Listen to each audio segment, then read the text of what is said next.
আরজিকর কাণ্ডে পুনর্তদন্ত রাজ্যের 1952 সালে স্পেশাল কমিশন অ্যাক্টের আওতায় পুরো ঘটনার পুনর্তদন্ত। অভয়ের দেহ সৎকারে পৃথক তদন্ত, বাতিল সন্দীপ ঘোষ, বিরূপাক্ষ বিশ্বাস, অভিজ্ঞদের ডক্টরশিপ। মেয়ের স্মৃতিচারণায় বিধায়িকা মা রত্না দেবনাথ। ফাইল খুলেছে আরজিকর কাণ্ডের। আদালতের নির্দেশে নতুন করে তদন্ত করছে সিবিআই।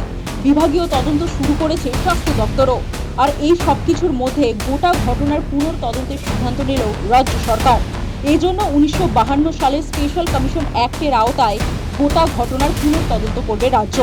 অভয়ের মা রত্না দেবনাথের লিখিত আবেদনের ভিত্তিতে পুনর্তদন্তের সিদ্ধান্তের ঘোষণা করলেন মুখ্যমন্ত্রী Suvendu Adhikari.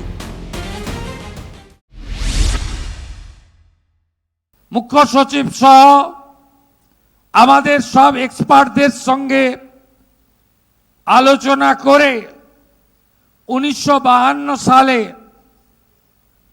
Special commission act তার আওতায় উনার চিঠির পরিপ্রেক্ষিতে পুনর্তদন্তের ঘোষণা আজকে করে গেলাম। রাজনৈতিক মহল মনে করছে রাজ্যে বিজেপি ক্ষমতায় আসার পিছনে অন্যতম অনুঘটক হিসেবে কাজ করেছিল 2 বছর আগের আরজিকর কাণ্ড। সেই সময় সত্য উদ্ঘাটনের পাশাপাশি লাগাতার রাস্তায় ছিল বিজেপি। পরবর্তী সময়ে মূল দোষী সঞ্জয় রায়ের শাস্তির নির্দেশ হলেও আন্দোলনের রাস্তা থেকে সরেনি গেরুয়া শিবির। উল্টে গত বছর অভয়ের প্রথম মৃত্যুবার্ষিকীতে তার বাবা মাকে নিয়ে নবান্ন অভিযান করেছিল বিজেপি। লাগাতার আন্দোলনের ফসলও ঘরে তুলেছে তারা। তৃণমূল সরকারকে উৎখাত করে ক্ষমতায় এসেছে। ফলে আরজিকর ইস্যুকে যে বিজেপি সহজে ছেড়ে দেবে না তা বেশ স্পষ্ট ছিল। এই আবহে রবিবার অভয়ের দ্বিতীয় মৃত্যুবার্ষিকীতে পানিহাটি স্মরণ সভায় উপস্থিত ছিলেন খোদ মুখ্যমন্ত্রী। ঘটনার আগেই 3 আইপিএস অফিসারকে সাসপেন্ড করেছে রাজ্য সরকার। সাসপেন্ড হয়েছেন দিলীপ গোয়েল, ইন্দিরা মুখোপাধ্যায়, অভিষেক গুপ্তা। এছাড়াও আরজিকর কাণ্ডে নাম জড়িয়েছিল আরজিকরের তৎকালীন সুপার সন্দীপ ঘোষ, উত্তরবঙ্গ লবির চিকিৎসক বিরূপাক্ষ বিশ্বাস এবং অভিজ্ঞদের। তাদের বিরুদ্ধে দুর্নীতির তদন্তে ছাড়পত্র দিয়েছে রাজ্য। পাশাপাশি শাস্তি স্বরূপ তাদের ডক্টরশিপ বাতিল করেছে। পুলিশ এই মামলাকে ঠিকমতো প্রপারলি পুলিশের যে দায়িত্ব কর্তব্য ছিল পালন করেনি বলে সিনিয়র আইপিএস বিনীত কুমার গোয়েলকে সাসপেন্ড করা হয়েছে। আইপিএস ইন্দিরা মুখার্জিকে 15ই মে সাসপেন্ড করা হয়েছে। অভিষেক গুপ্তাকেও আমরা সাসপেন্ড করেছি। ডিপার্টমেন্টাল ইনকোয়ারি প্রসিডিংস হচ্ছে এবং আপনারা ভরসা রাখুন।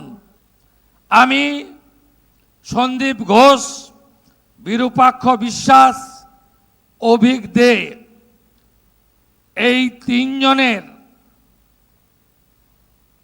ডক্টরশিপ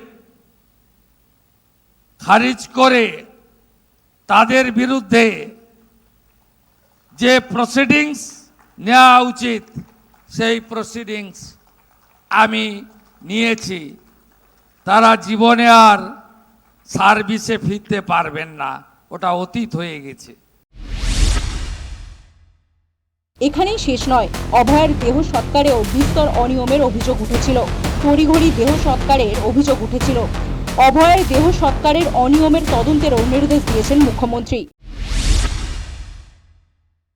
কিন্তু একটি জায়গা আমি খুঁজে পেয়েছি যেখানে রাজ্য পুলিশের ঢোকার সুযোগ রয়েছে, সেটা হলো ক্রিমেশন ঘাট।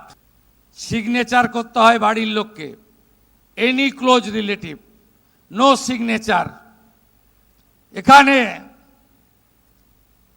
নির্মল ঘোষ, সোমনাথ দে, সঞ্জীব মুখার্জি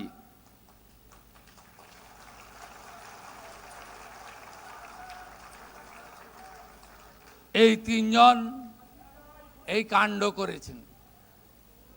আমি সিপি আছে, সিপি ব্যারাকপুর হেয়ার, এটাতে সিবিআই নেই। Please start new case and take appropriate action. রবিবার অভয়ের স্মরণ সভায় মেয়ের স্মৃতিচারণা করলেন বিধায়িকা মা রত্না দেবনাথ। আমরা তাকে হারিয়ে ফেলেছি। আমরা ঈশ্বর প্রদত্ত একটা ডায়মন্ড পেয়েছিলাম। ওর বাবা সবসময় বলতো আমার মেয়ে আমার কাছে অনেক দামি, কিন্তু বাবাকেও খুব বকতো। সবসময় বলতো বাপি তুমি কিন্তু একটা ডাক্তারের বাবা। আজকে আর কেউ বলে না সেটা। সেই যে ছোট্ট মৌ থেকে একজন বড় ডাক্তার হয়ে উঠেছিল, তার যে জার্নিটা, কত রাত তার সঙ্গে যে না ঘুমিয়ে আমি কাটিয়েছি তার হিসাব এখন আর রাখি না। অভয়া কাণ্ডের ফাইল খুলল, কত রথী মহারথীর নাম জড়ায় এবার, এখন সেটাই দেখার তদন্তে ঠিক কি উঠে আসে। News time.